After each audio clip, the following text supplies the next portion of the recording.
and consequently expend more efforts in learning the intricacies of the arithmetic gradient series cash flow. And number two is appreciate the real life application of gradient series.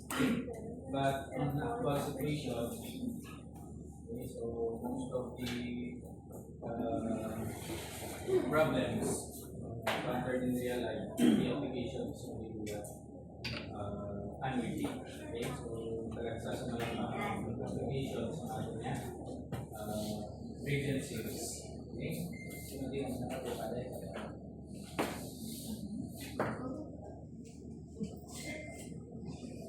So dealing with gradient series. Okay, so engineers frequently encounter situations involving periodic payments that increase or decrease by constant amount G or constant percentage growth rate. Okay, so from period to period. So we can easily develop a series of interest formulas for these equations, but instead it will be more practical for these types of factors. Okay, so only that we need to put the formula sa Excel para mapag-input sa paggawa niya ng kadayon sa answers. Okay? So, handling linear gradient series. So, sometimes cash flow will increase or decrease by a set amount G, which is your gradient amount. So, this type of series is known as a strict gradient series as seen in the figure below. So note that each payment is a sub n, which is equivalent to n minus 1 times g. Okay, so later I will be showing why is it we come up on n minus 1, quantity n minus 1 times g. So note also that the series begins with a zero cash flow at the end of the period. So if g is greater than 0, so the series is referred to as an increasing gradient series. Kung ang imong setup is increasing by 50, by 100, then constant na. Okay, so it has a common difference of the same amount. So for less than 0,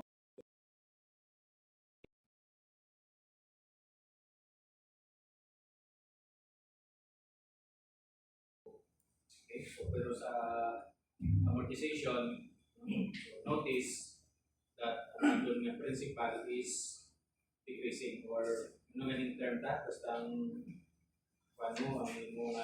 principal is or outstanding principal is nagagamay. Ano ang panawag mo ni diminishing balance. Okay?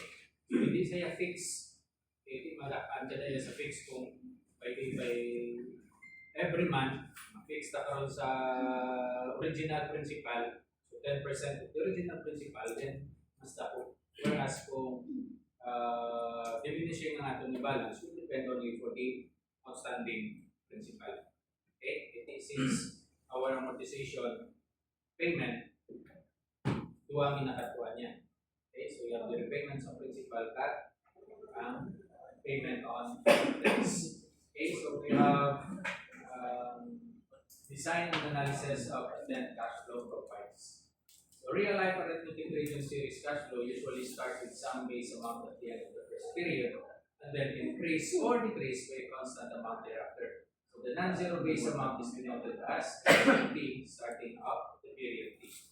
So the analysis of the present work where such cash flows requires breaking the cash flow into a uniform series cash flow of amount A sub T starting at the period T and an arithmetic gradient series cash flow with a zero base amount. So anong silingon? So kung ang aton nga cash flow diagram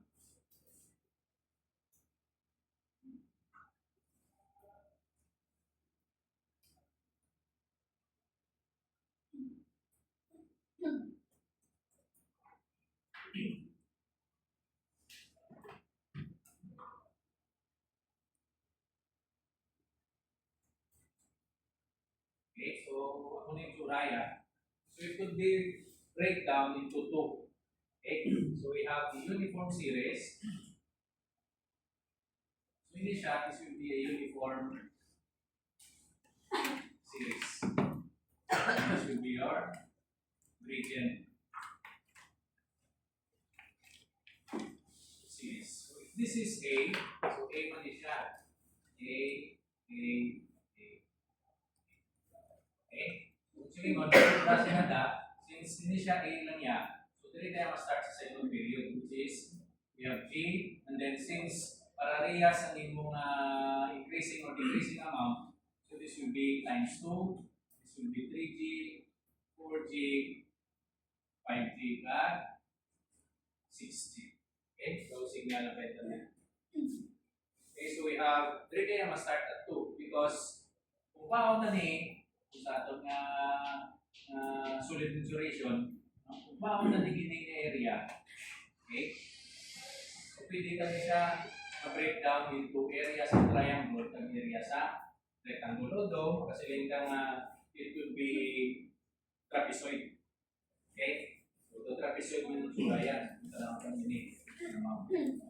Okay, so pwede tani siya makuha. Okay, kung paon tani sa values ini sa present words ang ining mode of payment, increasing or decreasing, increasing na karon is kamo sina ato. Okay, so the start na diri sa dako gamat-amat na naman panahon. Okay, so kung na siya decreasing, hindi siya is increasing. Okay, so kung paano na yung value sige, notice, pwede ko na siya makuha ang uniform first part by solving this one using the formula sa nato niya, present words ang annotate. And then, bago ito subong formula na ma-encounter will be the formula to solving this gradient series. Okay, so idugang na rin. So kung increasing, bali ang imong P sang uniform series plus P sang gradient. Kung increasing ni. Okay? Pero kung decreasing ang imong payment, so your PO now will be equal to PA minus P sa imong gradient series. Okay? So sa dire, una ni siya, mag-issue sa later on. Okay? Sige dahil. Sige na tayo. Okay. So the non-zero base amount is denoted as A sub T at T period T. So the analysis of the present work for such cash flow requires breaking cash flow into a uniform series, okay, of amount 80 starting at the period T and arithmetic gradient series cash flow with non-zero base amount. So the uniform series present worth formula is used to calculate the present worth of the uniform series portion. And then, okay, while the basic arithmetic gradient series formula is used to calculate the arithmetic gradient series part of the cash flow profile, and the overall present worth is then calculated as, so we have the present worth will be P sa uniform series plus or minus. So, plus indicating kung increasing, minus kung decreasing. Okay?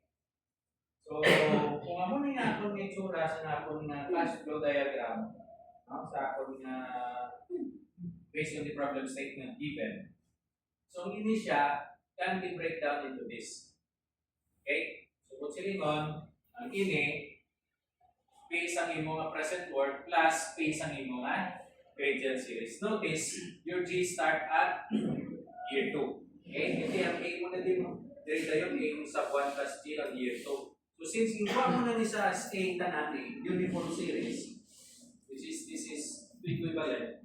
So direct na nag-start G sa year 2. Evaluate. Okay? Kung silingon, direct kaya mag-start G, 2G, 3G. Now, kung tama si mong counting, pwede mo na siya mabalik at year 0. Okay?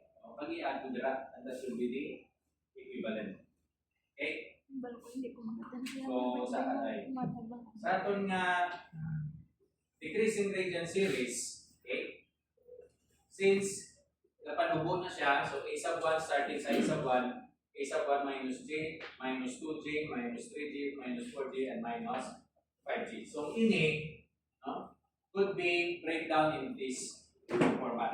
So bilog ni siya, okay? Kung silingon, kung sa atong solid bends, kung paon tani, ang area sini will be area sang rectangle minus area sang triangle para na makuha tani ini. Okay, so kung silingon, bilog ni siya pero may nusanta. Okay, ang imo nga 2G, pwede mo natin siya nga 5G, 4G, 3G, 2G, kag G. So, muna siya ng subtracta. So, as to get the value of this one. Okay, following. Okay, so this is in decreasing gradient series. Now, for the present word factor, so linear gradient, find P, given G sub N and Di. So, how much would you have to deposit now in order to withdraw the gradients amount specified in figure 1. Okay. Now, to find the expression for the present amount, we apply a single payment present word factor to each term of the series. So, kanina, represent niya siya ang ini. Okay? Sa dito sa punta. Sa uniform series siya, wala problema because pabalot tayo sa formula magkuha sa present word sa uniform series. Now, sa ini, inbaliktad niya siya isa-isa. So notice, select na kanina, ang Gita starts at year 2. Okay? So project na siya balik, project na siya balik. So ako na sa imo nga P sa imo nga gradient series. But, to simplify that one, para na hindi na lang imuha nga mo sina, okay lang na karoon kung jutay. How about karoon kung 30 years? Sinong 30 man nakabalik-balik. Okay? So we have now the cash flow. Okay, so cash flow diagram. So kung isa kanina natin, the first cash flow in the strict linear gradient series is 0. Kung sino mo, there is 0 kasi. Okay, tapos G, 2G, 3G, and so on. Okay, for the cash flow diagram, okay, so ito isa ka. Of a uniform arithmetic gradient is ano ni sa ang suraya. Okay, so wala tadi A plus G, A plus 2G. Ang pwede namin represent ay is only G. Okay, following. Okay, pero kung itanaw ang tagit, ang bilog to kagina, amo ni kastada yan. Okay, so we have A, puros na tarang uniform. So we have G, 2G, 3G, increasing na siya. Okay, so kung decreasing na, so we have here A minus G na sa minus 2G. Okay, tungkol nga nagasulit ka naman, mga tama naman sa nubo. So the present word, to find the present word of this, isiling ta kagina, i-break down ta ang P sa uniform at P sa gradient. Okay, so notice, ang ining nga formula is the present word of the uniform payment. And next is the formula sa aton nga gradient series. Now, para sa inyo, anong masapos present word na sa present word or ang future word? So, si future, tanawon ta, hindi siya yung sa likod, taway siya tanawon. Okay? Hindi mo nagulong na tawag ka sa forward. Okay? Blurred. So, you have Di ko blurred. o bayan lang natin, direct natin mag-focus. Okay, because we know, pound ng present word is we will divide by Hindi manggit. 1 plus I raised to n. So, hindi siya, i-multiplyan ta lang niya siya, 1 plus I raised to n, ang present word. Okay? So, kung ang mula na yung naon mo sa uluhon, subot silingon, pagkuha ka sa present word, i-divide mo niya siya below by 1 plus I raised to n. Claro?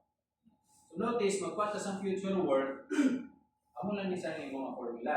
So notice, this is the future word of the uniform series. And then, the gradient divided by the interest rate, quantity, 1 plus I raised to n minus 1 all over I minus n.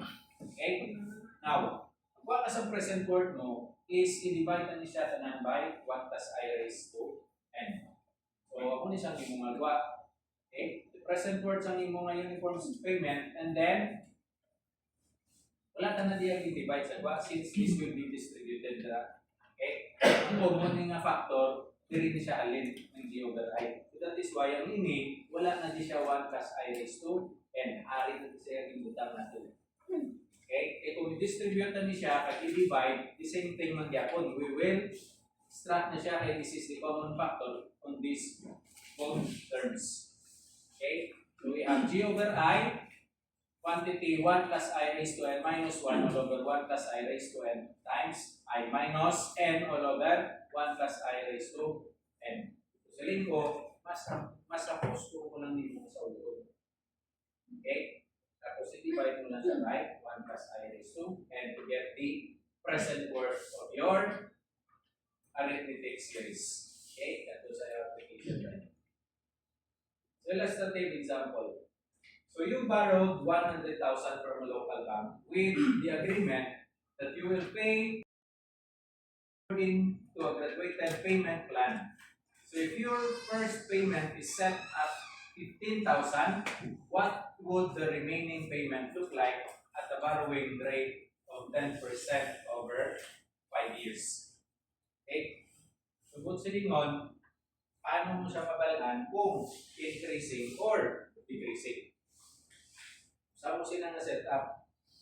So what do you think will be the cash flow diagram will look like?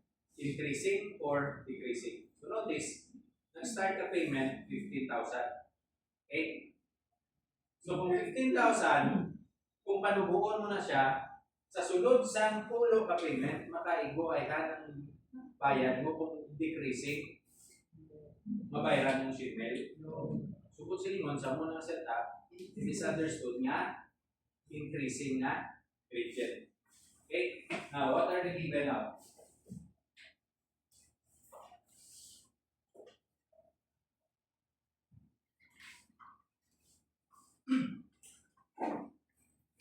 What are the given? 100,000. So, 100,000. Ilan na ka years? 5. 5 years. 2, 3, 4. So, kailangan natin yung starting? 15K. So, kabalot na kung bilang saka? 10% ang saka. Interest rate na. Pero ang gradient, so hindi siya 15K na sa tanan. Okay? Kung diri, isang pangitaon ta. Okay? So I is at 10% per year. Kung nung required ta? So ang gradient payment, which is G. Okay? So pilang amount niya yung loan? Ilan? 100,000. Okay? Based sa given, so inapamangkot ta is what would the remaining payment look like at borrowing rate of 10% over 5 years. So aton nga n is equal to 5. Okay?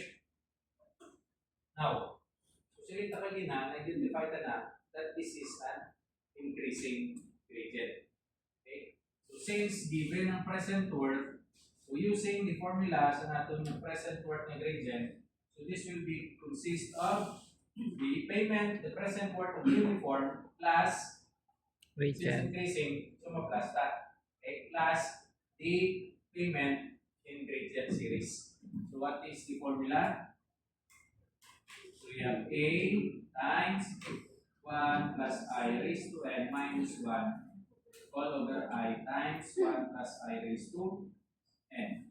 So plus G over I quantity 1 plus I raised to n minus 1. Okay? All over 1 plus I raised to n times I minus n all over 1 plus 1 plus I raised to N. Okay? So, may napangita ta. So, we have G. Okay? So, substitute values. So, we have 100,000. This will be equal to ilang 8 first payment. 15. So this will be your 8. This will be 15,000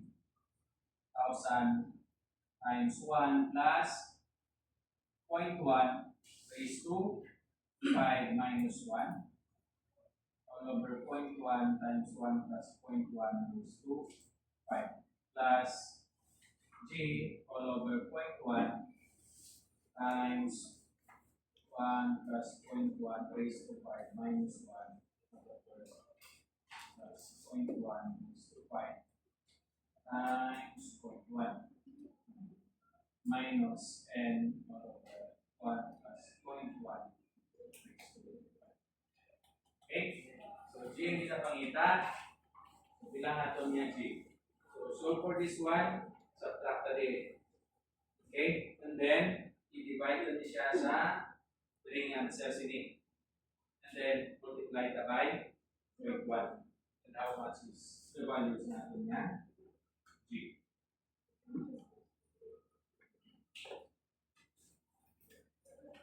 Actually, nagpugang na lang sa ka-formula sa punta. Okay? Wala na sa padalo, buhay na ko na kwa geometric gradient. Although, the same na yapon. Okay? The difference lang is common ratio. Okay? So, payment mo is either the double times 2 sa 25 times 3 siya sa present na gradient. Hindi siya yata dugang by a certain amount.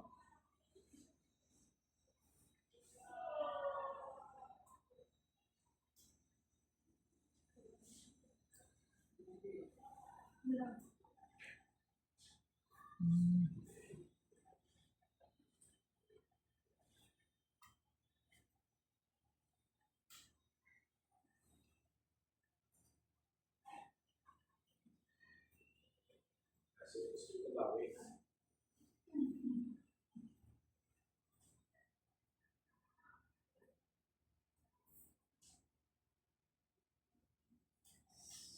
Grande.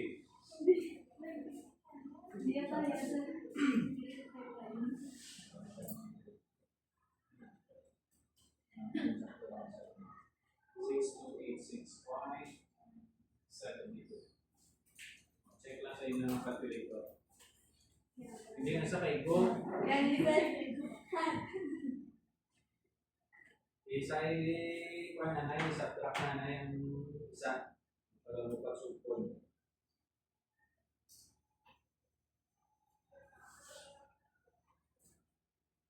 Try to check. We have the same answer. Calculator right?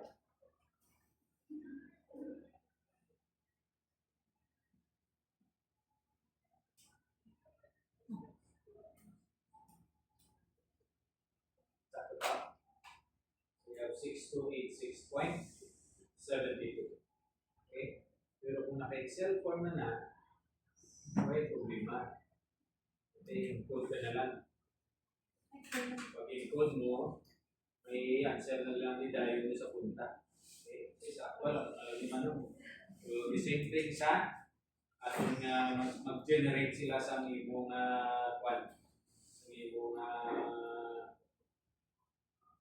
utang.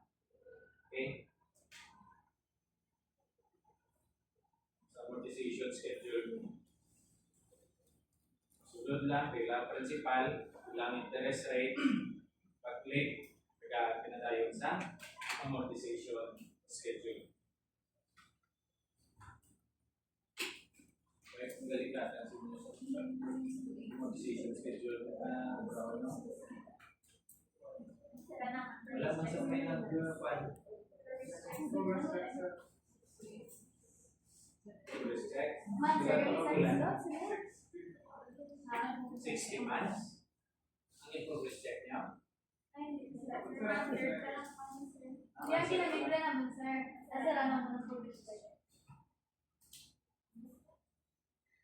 Para may 30%. So, ubos daw. Sinong nakakuha? Ikaw lang. Oh, sorry siya, sir. May iba na wala. Siya lang yes. Kaya kung tagaan, patay na po ang pang number 1. Oo. Kung may title na po ang number 1.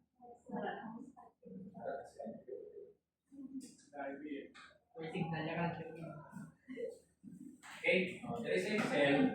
Ini ya, ada niya sa computer. Kung sino naman, may input na lang po diya, value.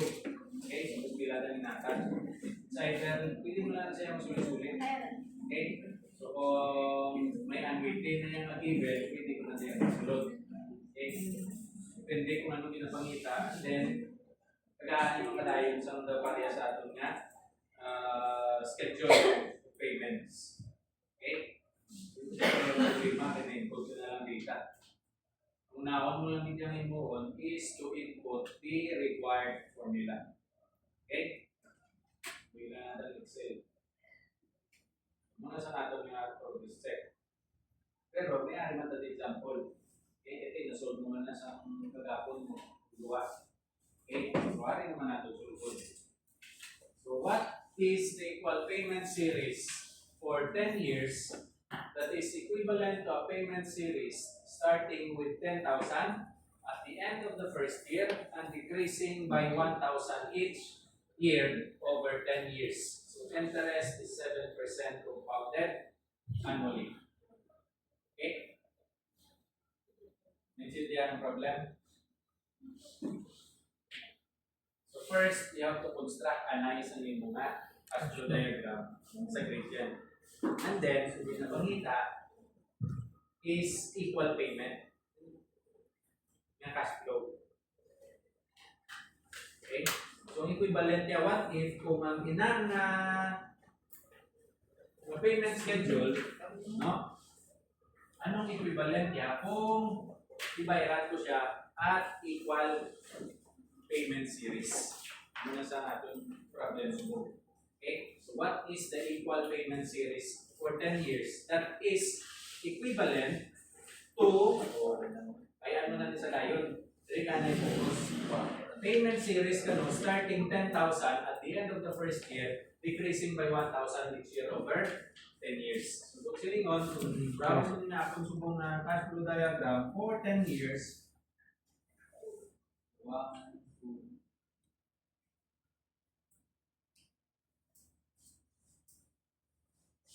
bilang akong starting payment. Gusto mo 10K. Wala mo na cellphone. 10K tapos mag-decrease siya by 1K. Okay? Gusto mo ngayon mo na siya 9K. Layo sa paggamay na daan ay kagamay na sa natin. So this will be 8K, 7K, 6K, 5K, 4K, 3K, 2K, and 1K. 0, 1, 2, 3. Okay? So, una-una, ako na isang akon nga structure sa akon nga payment. So, anong equivalent kasi din nga payment na magparariyas na ng imo nga payment? Now, you have an option. It's either you solve for the equivalent future worth or the equivalent present worth. May problema. Okay? So, kung di na masako sa imo.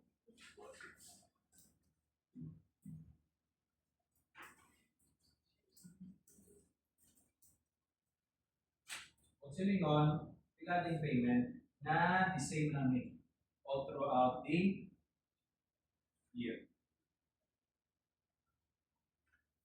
Although, ang ini siya is may alam ka nga equal payment. So 10,000 tanan, no? 10,000 siya, oh. Ito decreasing man eh. So kung silingon, una ka is 10,000. May nasamo sa dayon sa 1G, 2G, 3G, and so on. Diba? It's either gamiton ng present word or the future word. Eh since decreasing siya ng gradient, so gamiton ta na formula will be minus 2. Okay? Ito may ako tatong P sa uniform plus or minus P sa gradient series. Okay, so this time we will utilize the negative or the minus sign since this is a decreasing gradient. So anong una tangay mo para na masolve na siya? So this is I is equivalent to ilan? 7%. 7%. Ang natin nga G is ilan G? So you have 1,000. Okay? Ang aton nga N is equal to 10. Okay? So, it's either pauntang T0 or ang F10. So, kung ano nasa po sa inyo. F10. Okay? Tapos, kung F10 ang kuha mo, then kuha mo din value sa A sa value sa F mo na din solve. Following. Ito kuha tayo ang equivalent payment series for 10 years. Okay? Which is, ang ini, pakatoon sa mga sila. Okay? So, kung silingon, ang ako ding payment, ano sumatsagan nyo? Kung mo nga plastada, it's either 5K up or 5K below. Below. Sa total payment niyo. Una-una, 10,000, kung 20,000, 8,000, 7,000, hasta sa punta ng grupo. So kung i-uniform payment ko siya, based on this payment, what will be the amount din sa matupa? Below 5K or mas mo ba kabawi yan, no? Below 5K up or 5K below.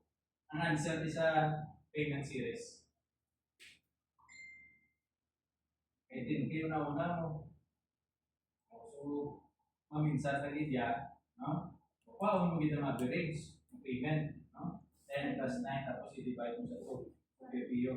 Kita sa tayo ng answer. Okay, mabayad to 5K or 5K up or 5K below. Ano matyagan nyo? Ang equivalent. Why pa na-solve ba? Kasi dara na sumuga, matamat tumuda ka itong mga calculator nyo.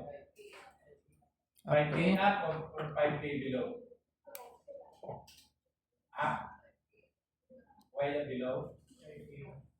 5K up below. Tanan. Hindi na po may okay?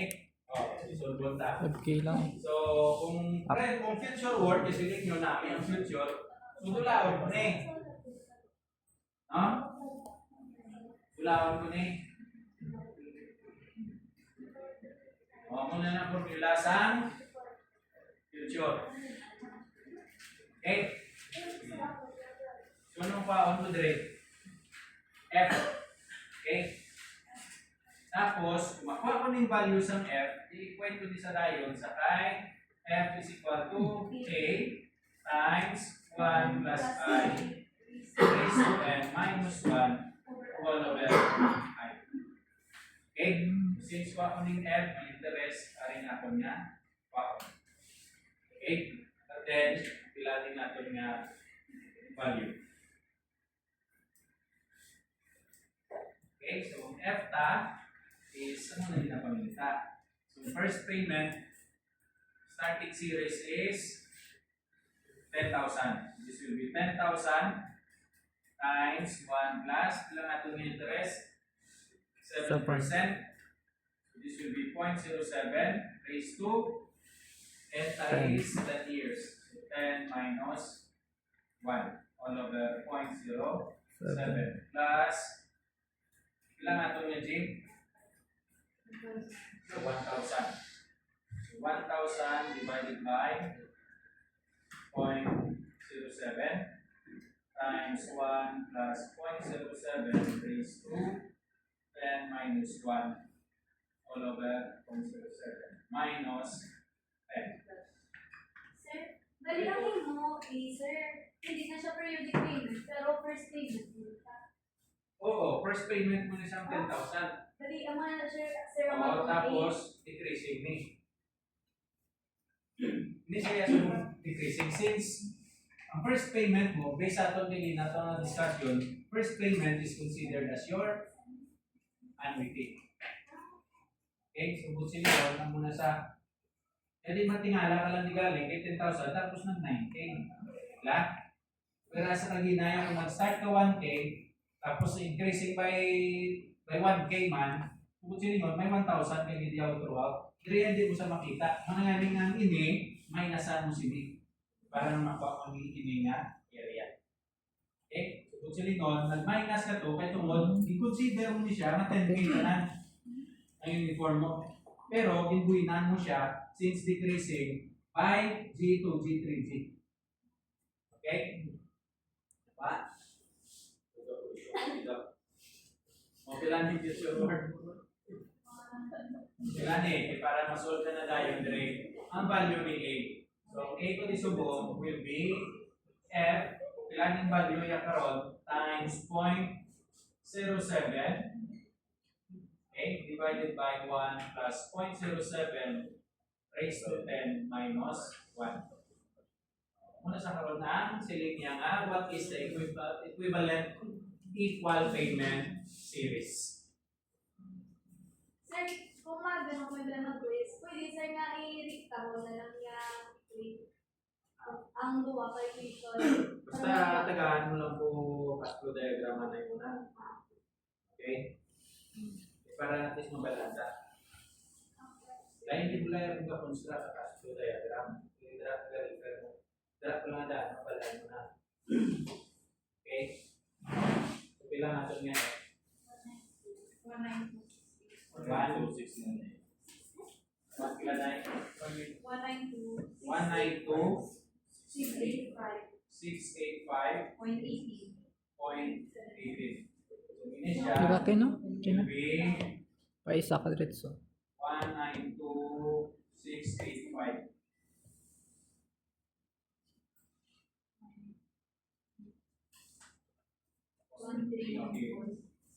Times 0.07. Klaro na equal payment. Ilan? 18? 13? Tapos bibili yun.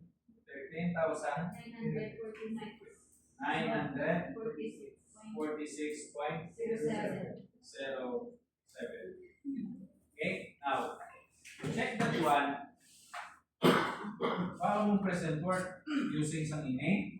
At paano mong present work hindi? Kung mag-equal sila, then these two cash flow diagrams are equivalent. Diba? So kung inambal ko, ginagawin more than 10,000, so may maminsan pa tayo na lower than 10,000. 5,000.